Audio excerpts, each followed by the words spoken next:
Hi, it's Rachel. In this video, we will be reviewing how to create users. Please note that this can only be done by administrators. The use case we'll be using today is that I am an administrator and need to add a user to 2 groups and 2 subgroups. Before you begin creating users, we recommend switching to the group you want to work in, as this group will become the user's default group when signing into the system. To get to the users page, you will need to navigate to the account section.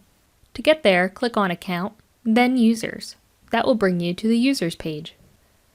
You can add a single user by clicking on the Add User button. You will then see the Add User pop-up. This is where you can enter the information of the user, such as the basic information, organization, and add permissions to their default group. Permissions will give the user access to groups and subgroups with the selected privileges. Please note that if you are an account-wide admin, you can make other users account-wide admins by clicking on the account-wide admin checkbox. Once the checkbox is selected, the permission set section will disappear, as account-wide admins have access to all groups and subgroups under your account. If a group has Enable User Permissions to automatically cascade to subgroups enabled, once a user is given permission to the top level or parent group, the user will have the same permissions to any of the subgroups under the parent group. If the Enable User Permissions to automatically cascade to subgroups is not enabled, the explicit permissions to each group and subgroup will need to be applied to a user's account. On the Add User pop-up, you will also see an option for notification. This will allow you to choose if you want the new user welcome email to send automatically after creating the user. In our use case, we will have more permissions to add in Riley's account, so we will deselect this option and send the email to Riley once we are ready to do so. Multiple SSO logins can also be added to a user's account.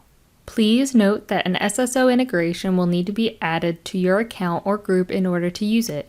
We do not use SSO, so we will not add any SSO logins in our example. Once you are ready to add the user, click on the Add User button.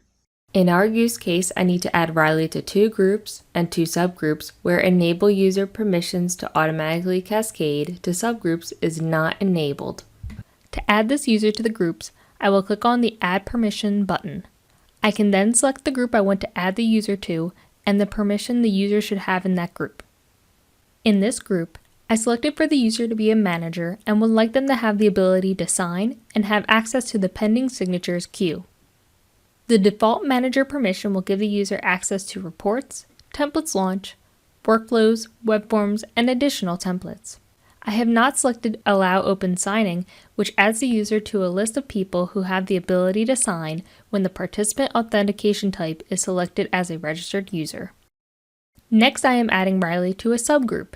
Since the user is a head project manager, I want them to have the ability to add other project managers to the group. I will give Riley administrator permissions and the additional ability to open signing. The final subgroup I will add Riley to is the accounting group. In this group, I only want Riley to have the basic user access to reports, templates launch, workflows, web forms, and document templates. Allow Pending Signatures queue was deselected because I do not want non-accounting employees such as Riley to be able to see pending signatures. There is also the ability to bulk upload users. Click on the Bulk Upload button and you then see Bulk Users Upload options. There are 2 options, Insert Users or Delete Users.